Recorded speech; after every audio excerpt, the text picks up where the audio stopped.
আমি সুদীপ্তা, এভি নিউজে আপনাদের সকলকে স্বাগত। প্রথমেই চোখ রাখবো নিউজ হেডলাইনসে। এবার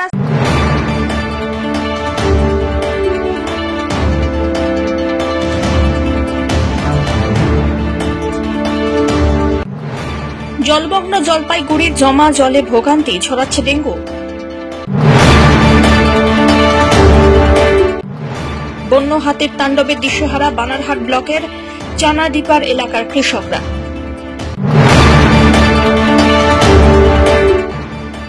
সবজির দাম নিয়ন্ত্রণে খুচরো বাজারে এবং পাইকারি সবজি বাজারে প্রশাসনিক আধিকারিকদের অভিযান।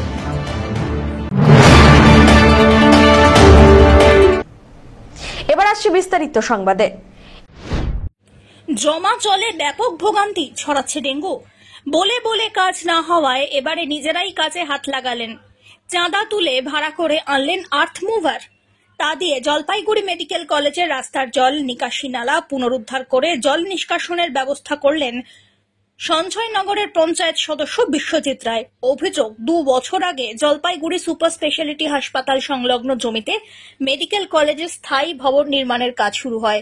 তখনই বালি পাথরে বন্ধ হয়ে যায় নিকাশি নালা। তাতে জলবদ্ধতার সমস্যা সৃষ্টি হয়। ভারী বৃষ্টি হলেই হাঁটু সমান জল দাঁড়িয়ে যায় মেডিকেলের রাস্তা সংলগ্ন বাড়িগুলিতে।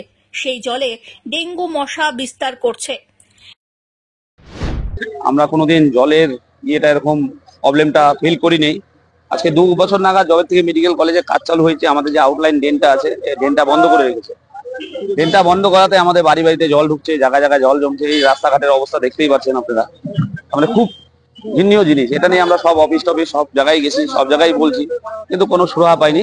আজকে না পেরে আমরা ক্লাব ফান্ডের থেকে কিছু টাকা পয়সা নিয়ে, আর পঞ্চায়েত যে মেম্বার আছে আমাদের এখানে বিশ্বজিৎ রায়, উনি কিছু টাকা পয়সা দিয়ে জেসিবি দিয়ে আমাদের আজকে মাটি ঘোরার কাজটা করা হচ্ছে। তার মানে ড্রেনটা ক্লিয়ার করার কাজটা করা হচ্ছে। ড্রেন আগে আমাদের এটাই ছিল। এটা হচ্ছিল আমরা এলাকাবাসী যারা আছে, ঠিক আছে, দীর্ঘদিনের প্রবলেমটা সবাইকে বলতে বলতে আমরা এখন হাঁপিয়ে গেছি। যার জন্য এখন বাধ্যতামূলক হয়ে সবাই একসাথে টাকা পয়সা জোগাড় করে নিয়ে এখন এই জেসিবি লাগালাম, যাতে ড্রেনটাকে আমরা ক্লিয়ার করতে পারি।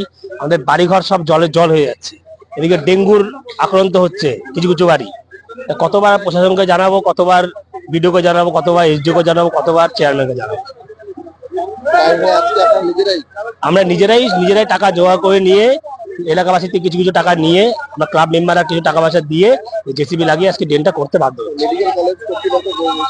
মেডিকেল কলেজ কর্তৃপক্ষকে জানানো হয়েছিল, কারণ এর আগে তো জল ছিল না। মেডিকেল কলেজ কাজ হচ্ছে, অবশ্যই ভালো আমাদের এলাকার জন্য মেডিকেল কলেজ হচ্ছে, কিন্তু ওনারা তো একটু পাশে যে একটা পাড়া আছে সেটাকেও তো লক্ষ্য রাখবে।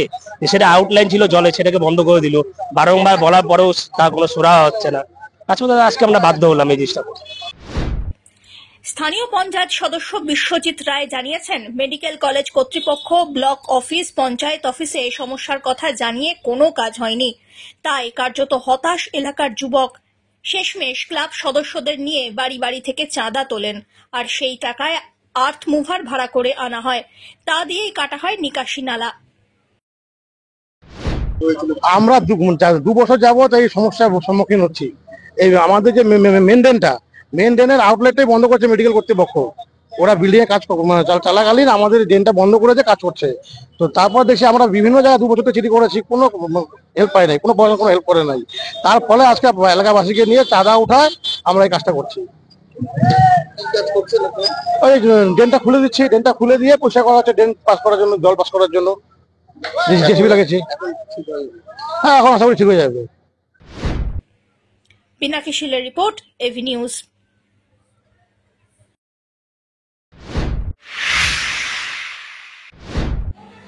ফের বন্যা পরিস্থিতি জলপাইগুড়ি শহরের করলা পাড়ের নিচু মাঠ পরেশ মিত্র কলোনি এলাকায়। করলা নদীর জল উপচে ঘরে ঘরে ঢুকে পড়ায় রান্না খাওয়া দাওয়া ফেলে ত্রাণ শিবিরের পথে বাসিন্দারা। জলবন্দী শতাধিক পরিবার। ত্রাণ শিবিরে এসে আশ্রয় নিচ্ছেন তারা। খোলা হয়েছে ফ্ল্যাট শেল্টার এবং কমিউনিটি হল। পুরসভার তরফ থেকে খাবার দেবার ব্যবস্থা করা হয়েছে। এই নিয়ে চতুর্থবার ত্রাণ শিবিরের পথে এলেন বাসিন্দারা। করলার পাড়ে বাঁধ না দেওয়ায় এই অবস্থা বলে অভিযোগ। প্রতি বর্ষার মতো এবারেও প্লাবিত হচ্ছে শহরের 1 এবং 25 নম্বর ওয়ার্ডের নিচু মাঠ এবং পরেশ মিত্র কলোনি। সমস্যা মেনে নিয়ে স্থানীয় কাউন্সিলর পৌশালী দাসের দাবি, আগামী বর্ষায় এই সমস্যা মিটিয়ে দেওয়া হবে। তো বলছি যে আপনারা ফ্লাড শেল্টারে কি কারণে কি? এই যে জল উঠলে আমাদের অসুবিধা হয়, আমার শাশুড়ি হাঁটতে পারে না, আর ঘরে বেশি জল হলে থাকতে পারি না, ওর বাবা বাইরে কাজে গেছে। এবার আমাদের এখানে বানটা দিলে একটু সুবিধা হয়, বান দিলে আর উঠতে হবে না। এই নিয়ে কতবার এলেন? অনেকবার হয়ে গেল, 5 বার ধরে নাও। আর আজকে কখন থেকে জল বাড়ছে? আজকে তোমার এই যে তোমার 12টা। এখন জল কি অবস্থা? এখন জল বাড়ছে? এখন হ্যাঁ বাইরে গেছে, দোকানে তো কোমর অবধি হয়ে গেছে। মানে এদিকে জল ঢুকতেছে, এদিকে মানে রান্না করতেছি আর কি ঘরেই। তো বলছি কি সমস্যা হচ্ছে আপনাদের? আমাদের এখানে দেখো আজকে কয়েকদিন হলো, মানে 15-16 দিন হচ্ছে জল বাড়তেছে আর কমতেছে। ওরা আসছিল একবার, নাম জানি কি আমাদের পাল আসছিল, 3-3টা গাড়ি দাঁড়া ছিল এখানে, আমরা দেখছি, আমরা কিছু বলিনি। পাপিয়া পাল আসছে যখন, যে এখন যখন জলটা বাড়তেছে ওরা তো আগাগোড়ায় বলে বেড়াচ্ছে যে আমরা বানটা বানা দেবো, বানটা বানা দেবো, কিন্তু এখনো অবধি কিন্তু কেউ বানটা বানাইলো না। আজকে তোমাকে আমি বললাম যে দেখো এই মুমেন্টে কিন্তু জল বাড়ার কোনো ক্ষমতা নাই, কিন্তু জল বেড়ে যাচ্ছে, তো লোকগুলো এখন কোথায় যায়? আর আমাদের পাড়ার ছেলেরা কত হেল্প করবে, যে একে খাওয়াই, একে খাওয়াই, একে খাওয়াই, যথেষ্ট করে। এদেরকে খাওয়াবে এখন? এই যে বাড়ি থেকে সবাই উঠে আসতেছে। হ্যাঁ, আবারও জল উঠেছে, এই নিয়ে 4র্থ সপ্তাহ। মানুষ আবার পরস্মিত করে নিজ মাঠের মানুষ আবার জলের তলায়, প্রায় প্রচুর পরিবার জলের মগ্ন অবস্থায় আছে। তো আমরা সর্বতভাবে তাদের সাথে আছি। দেখুন, প্রকৃতির কাছে কিছুই করার নেই, আমাদের কিছুই করণীয় নেই। আমরা যেটা করতে পারি সেটা বাঁধের ব্যবস্থা করতে পারি, এবং সেটা আমরা করেছিও। আশা করি এই বছরই যা ভোগান্তি ভুগছে পরস্মিত কলোনির মানুষ, আশা করি আগামী বছর এই ভোগান্তি তাদের আর ভুগতে হবে না, কেননা বাঁধের ডিপিআরটা স্যাংশন হয়ে গিয়েছে। পুজোর পরেই হয়তো কাজ শুরু হবে। বেশি ওঠেনি এখনো, জলটা আস্তে আস্তে বাড়ছে। 15 থেকে 20টা পরিবার ফ্লাড শেল্টারে উঠে এসেছে। Flood shelter, community hall, school সবই খোলা আছে আমাদের। আমরা সর্বতভাবে তাদের সাথে আছি, সব রকম ব্যবস্থা আমরা করব। পিনাকি শীলের রিপোর্ট, এভি নিউজ।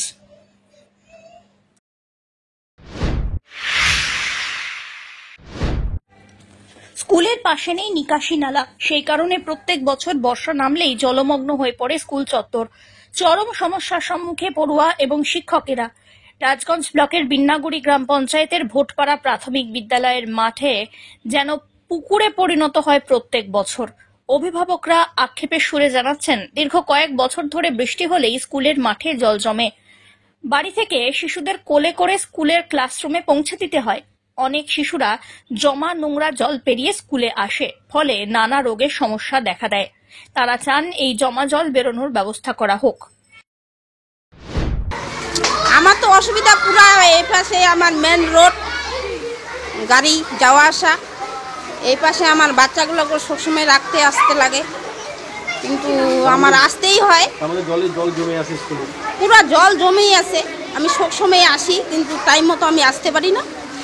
আর হচ্ছে এখন জলের সমস্যা, বাচ্চাগুলোকে নিয়ে না আসলে হয় না। আর বাচ্চাগুলোকে থাকতে চায় না বাড়িতে, আর বৃষ্টির মধ্যে আসতে চায় স্কুলে। তো এই জলটাতে যদি হাঁটাচলা করে তো বাচ্চাগুলোর পুরো অসুবিধা, নানান রকম সমস্যা। রোগ তো হইতেইছে, রোগ কিন্তু কম নাই। এখন এই জলটা যদি পার হয়ে যায় তাহলে বাচ্চাগুলোর পুরা মানে ভালো হইতো, কিন্তু এই জলটা যে খালি জলটাই না, এই জলটার মধ্যে অনেক কিছু জিনিস আসছে, নোংরা। এই পাশে কিন্তু জল যাওয়ার কোনো অসুবিধা ব্যবস্থা নাই। এই যে এই পাশে চারপাশে জলটা ঘুরছে, কিন্তু ওদের বাথরুমে জল সব এইখানে আসে, কোথাও যায় না জলটা। কিন্তু এই পাশে মানুষগুলো কেউ বলে না যে এই জল আসে, বাচ্চাগুলোর এত অসুবিধা হচ্ছে। হ্যাঁ, অসুবিধা তো হয়। এই যে খাওয়ার ঘরে যেতে পারে না বাচ্চাগুলো, কোলে করে নিয়ে যেতে লাগে। আমরা সারাদিন কি স্কুলে বসে থাকলে বাড়িতে কি করব? আর এখন জলটা তো যায়ও না, কোনো পাশে যাওয়ার তো রাস্তা নাই। ওইটা যাওয়ার একটু ব্যবস্থা করলে তো ভালো হয় বাচ্চাদের। এইভাবে ভর্তি, মানে এখন তো তাও হালকা আছে, সকালবেলা তো আবার বেশি ছিল। বাচ্চাগুলো বাথরুমে যেতে পারে না, বাথরুম তো পুরো একদম জলে ভর্তি হয়ে আছে, বাচ্চাগুলো থাকতে পারে না স্কুলে। বাচ্চারা বলে না স্কুলে অসুবিধা হয়। হ্যাঁ, বাচ্চাগুলো আর বলবে কি, ওদের তো স্কুল আসলে ভালো। কিন্তু মাগুলো তো ওরকম চায় না যে বাচ্চাগুলো যদি পড়ে যায় কিছু একটা অসুবিধা হয়। ওই জন্য মানে মাগুলোকে একটু থাকতেই হয় এটার জন্য। কি চাইছেন, কি দরকার এখন? দরকার আমরা এটা বলতেছি যে যার জলটা যদি একটু যাওয়ার ব্যবস্থা করে দেওয়া যায় বাচ্চাগুলোর একটু সুবিধা হবে, এটাই। এ বিষয়ে স্কুলের ভারপ্রাপ্ত প্রধান শিক্ষক একরামুল হক বলেন, জল নিকাশি ব্যবস্থা না থাকায় স্কুলের মাঠে জল জমে থাকে, যার ফলে ছাত্রছাত্রীদের থেকে শুরু করে শিক্ষক শিক্ষিকাদের স্কুলে আসতে অসুবিধা হয়। এই নিকাশি ব্যবস্থার জন্য গ্রাম পঞ্চায়েত প্রধানকে লিখিত আবেদন জানানো হয়েছে বলে জানান তিনি। হ্যাঁ, এটা তো প্রতি বছর 2-3 বছর থেকে এই সমস্যা হচ্ছে। তো আমরা তো পঞ্চায়েতকে জানিয়েছি এবং গতকাল প্রধানকেও জানানো হয়েছে। জলটা আগে তো ওই পাশে একটা ড্রেন ছিল, ওই দিক দিয়ে বের হয়ে যেত, এখন ওই জায়গাটায় বাড়ি হয়ে গেছে, ড্রেনটা ক্লোজ হয়ে গেছে। তো এখন জলটা এইভাবেই দাঁড়ায় থাকে, বাচ্চাদের তো অসুবিধা অবশ্যই হয়, আমাদেরও অসুবিধা হয়। আপনারা দেখছেন কতটা সমস্যা হচ্ছে জলকে নিয়ে আসতে? প্রচুর সমস্যা। এখন টয়লেটে যেতে পারে না, টয়লেটটা ওইদিকে, টয়লেটও যেতে পারে না বাচ্চারা। ছোটো বাচ্চাদের তো অসুবিধা হয়, আর সবসময় মানে টেনশনে থাকে, বাচ্চা কাচ্চা পিছলে পড়ে গেলে একটা সমস্যা তো হবেই। বিষয়টা এখানে স্থানীয় পঞ্চায়েতকে জানানো হয়েছে এবং গতকাল প্রধানকেও জানানো হয়েছে। কোনোরকম আশ্বাস কিছু? হ্যাঁ, প্রধান আসবে দেখতে, তারপর ব্যবস্থা কি হলে সুবিধা হয়? ওই মাঠ থেকে জলটা বের হলে সবচেয়ে এটাই সুবিধা। আপাতত মানে জলটা যাতে বের হয়ে যায় এই ব্যবস্থা যদি করা হয়, পরে বর্ষার সময় তো আর ওইভাবে করা যাবে না। পরে জলটা বের হয়ে গেলে মানে বর্ষাটা কেটে গেলে যদি পাকাপাকি ব্যবস্থা, পাকা ড্রেনের ব্যবস্থা করা হয় তাহলে সুবিধা হয়, মাঠে জলই থাকবে না। বুনো হাতির তাণ্ডবে দিশেহারা বানারহাট ব্লকের চানাডিপাড় এলাকার কৃষকরা। সন্ধে ঘনিয়ে আসার পরেই হাতি দল বেঁধে হানা দেয় চাষের জমিতে, তাণ্ডব চালায় ফসলি জমিতে বলে অভিযোগ। শুধু তাই নয়, ফসল খেয়ে পা দিয়ে পিষ্ট করে নষ্ট করে ধানের বীজ তোলা, আর এতেই ফসল হারিয়ে ক্ষতির মুখে পড়ছেন এলাকার কৃষকরা। এই অবস্থায় ঢাক ঢোল পিটিয়ে পটকাবাজি ফাটিয়ে হাতি তাড়ানোর চেষ্টা করেও ব্যর্থ হচ্ছেন এলাকাবাসী। গত 2-3 মাস ধরে বন্য হাতি খাবারের সন্ধানে হানা দেয় লোকালয়ে। ক্ষতিগ্রস্ত এলাকাবাসীর অভিযোগ, প্রতি মরশুমে বন্য হাতির দল আমনের বীজ তোলা, ধান ক্ষেত, বড় আবাদ, এমনকি গাছের কাঁঠাল পর্যন্ত খেয়ে সাবর করে ফেলে। হাতির তাণ্ডবে রাত্রের ঘুম উধাও হয়ে গিয়েছে। বুনো হাতির আক্রমণ থেকে রক্ষা পেতে সরকারি সহযোগিতার দাবিও জানিয়েছেন তারা। আজকে রাত্রে যে হাতি আসে আমাদের বিচন নষ্ট করছে। কতগুলো হাতি? মোটামুটি 10টা হাতি আসছে। কোন ফরেস্ট থেকে আসছে? খটিমারি ফরেস্ট থেকে। কি কি যে ক্ষতি করেছে আপনাদের? বিচন ক্ষতি হয়েছে মোটামুটি 20 বিঘা জমির, আর পাট খেতে নষ্ট করছে। বন দপ্তরকে কি ফোন করা হয়েছে? না, ফোন তো করা হয়েছে কিন্তু আসে নাই। কোন কোন ফরেস্ট থেকে আসে এই যে হাতির দল? এই মোড়াঘাট খটিমারি ফরেস্ট থেকে আসে। বনকর্মীদের ফোন করলে কি কোনো সদুত্তর পাওয়া যায়? ওরা আসবো বলে কিন্তু অনেক দেরিতে আসে, যখন ক্ষতি করে চলে যায় তখন আসে। এখন আপনারা কি চাচ্ছেন? এখন চাচ্ছি বন দপ্তরের কাছে যদি কিছু টহলদারি করে আর কিছু সহযোগিতা করে আমাদের। প্রতিনিয়ত কি বন দপ্তরের আধিকারিকরা রাত্রে টহলদারি করে, রুটিন টহলদারি? কোনো দিন আসে, ডেলি আসে না। ফোন করার পরে কি যে আসেন? না, আসতেছি কিন্তু আসে না। আপনারা কি সারা রাত পহরা দেন? হ্যাঁ, পহরা দেই। পহরা দিতে কোন সময় আসে, আচমকা এসে ক্ষতিগ্রস্ত করে চলে যায়। এটা কোন এলাকা? এটা চানাডিপা। এখন কি চাচ্ছেন আপনারা? আমরা চাচ্ছি যে বন দপ্তর যদি কিছু সহযোগিতা করে আমাদের। আপনার নাম? সব্যসাচী মজুমদারের রিপোর্ট, এপি নিউজ।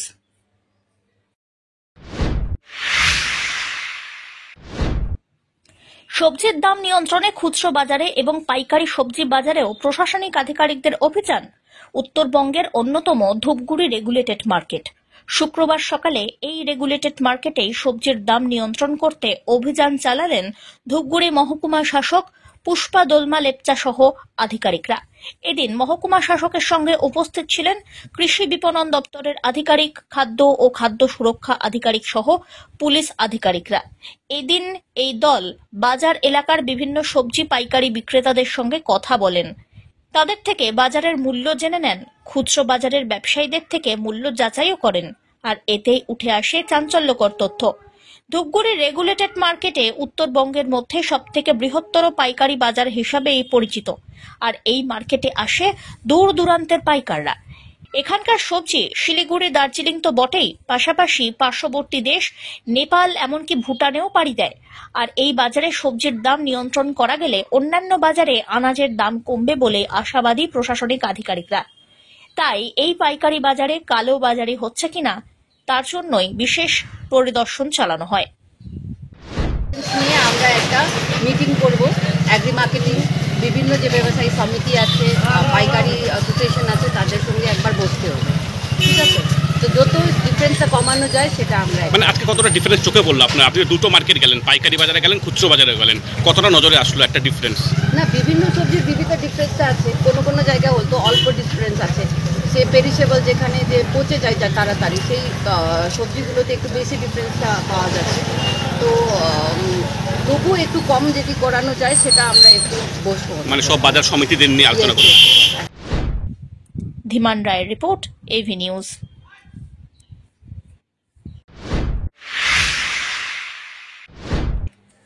চা পাতা বোঝাই ব্যাগের আড়ালে গাঁজার পাচার। গোপন সূত্রে খবরের ভিত্তিতে জলপাইগুড়ি কোতোয়ালি থানার এলাকায় জাতীয় সড়কে তালমাতে পাতা ফাঁদে আটক করা হয় একটি বড় ট্রাককে। গাড়িটিতে তল্লাশি চালিয়ে বেরিয়ে আসে বেশ কিছু চা পাতা ভর্তি ব্যাগ। তবে সেই ব্যাগের আড়ালে তল্লাশি করতেই চক্ষু চড়ক গাছ। আসলে চা পাতার আড়ালে চলছিল 186 কেজি গাঁজা পাচারের চেষ্টা। ঘটনা প্রসঙ্গে জলপাইগুড়ি পুলিশ সূত্রে খবর, আইন মোতাবেক উদ্ধার করা গাঁজা বাজেয়াপ্ত করা হয়েছে। পাশাপাশি গোটা ঘটনার তদন্ত শুরু হয়েছে।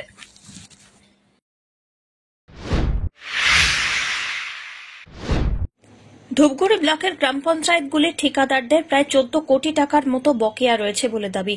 শীঘ্রই টাকা না পেলে ধূপগুড়ি ব্লকের গ্রাম পঞ্চায়েতগুলিতে কাজ বন্ধ করে দেওয়ার হুমকি দিলেন ঠিকাদাররা। বকেয়া পরিশোধের দাবিতে শুক্রবার ধূপগুড়ির বিডিও অফিসে স্মারকলিপি প্রদান করল কন্ট্রাক্টর ওয়েলফেয়ার অ্যাসোসিয়েশন। অভিযোগ, 4 বছর আগে এনআরজিএস প্রকল্পের বিভিন্ন কাজ তারা করছেন, কিন্তু এখনো পর্যন্ত সেই টাকা বকেয়াই পড়ে আছে। প্রতিটি গ্রাম পঞ্চায়েতে প্রায় 1 থেকে 1.25 কোটি টাকার মতো বকেয়া আছে বলে দাবি। এমনকি ধূপগুড়ি পঞ্চায়েত সমিতির বকেয়া টাকার পরিমাণও প্রায় 2 কোটি টাকার মতো বলে বক্তব্য তাঁদের। বকেয়া টাকা না পাওয়ায় অনেকেই পরবর্তী টেন্ডার ধরতে পারছেন না বলে অভিযোগ। আজকে আমাদের ধূপগুড়ি গ্রামীণ ব্লক কন্ট্রাক্টর ওয়েলফেয়ার অ্যাসোসিয়েশন পক্ষ থেকে বিডিও সাহেবের নিকট আমরা স্মারকলিপি প্রদান করবো। এই উপলক্ষেই ধরেন ডেপুটেশন। কি কারণে?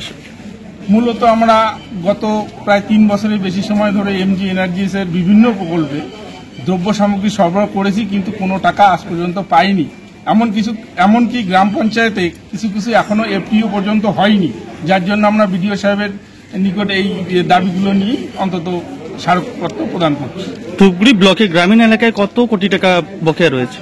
ধূপগুড়ি গ্রামীণ এলাকায় বর্তমানে বানাহাট ভাগ হয়ে যাওয়ার পরে 9টি অঞ্চল আছে, অন্তত 10 কোটি টাকার উপরে এই টাকাটা বকেয়া আছে। কত সাল থেকে বকেয়া রয়েছে? 20, 21, 22 এবং 22-23 এটা টোটালটাই বাকি আছে, এবং 23-24 এনার্জিস এর কোনো কাজ হয়নি আপাতত।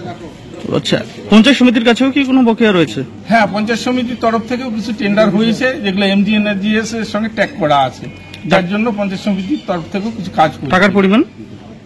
হ্যাঁ, সে 4 কোটির মতো হতে হবে। আচ্ছা, এই টাকাটা যদি আপনারা না পান তাহলে আপনারা কি করবেন? এই টাকাটা না পেলে, যাই হোক, আমাদের এমন অবস্থা হয়ে গেছে, আমাদের দেওয়ালে পিঠ ঠেকে গেছে। আমাদের অবস্থায় না পেলে আমরা আপাতত আন্দোলন করছি। আমাদের আন্দোলনটা এখান থেকে যাতে অন্তত কলকাতার বুকে, এমনকি দিল্লির বুকে পর্যন্ত সংগঠিত করতে পারি, যার জন্য আমরা বিভিন্ন আমাদের কন্ট্রাক্টর যারা এই প্রফেশনের সঙ্গে যুক্ত তাদের সঙ্গে যোগাযোগ করছি। আমরা যদি এই টাকাটা না পাই, প্রয়োজনে দিল্লির বুকে পর্যন্ত আমরা আন্দোলন সংগঠিত করি। সব্যসাচী মজুমদারের রিপোর্ট, এভি নিউজ।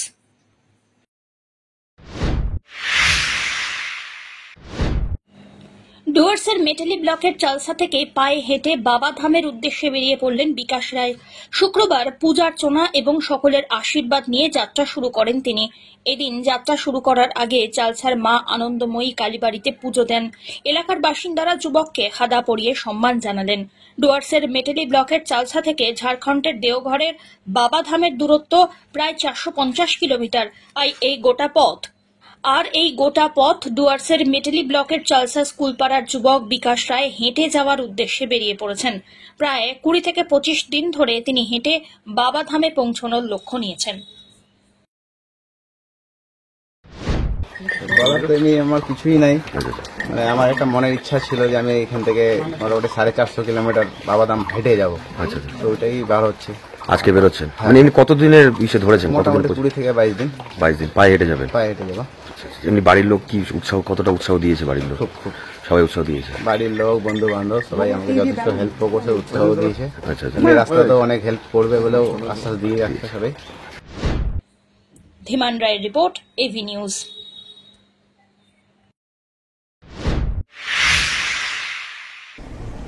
শেষ করবার আগে নিউজ হেডলাইন্স আরো একবার।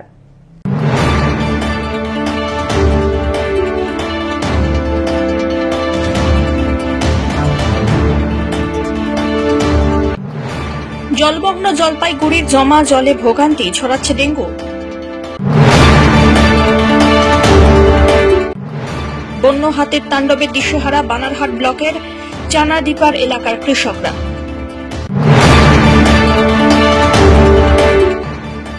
সবজির দাম নিয়ন্ত্রণে খুচরো বাজারে এবং পাইকারি সবজি বাজারে প্রশাসনিক আধিকারিকদের অভিযান।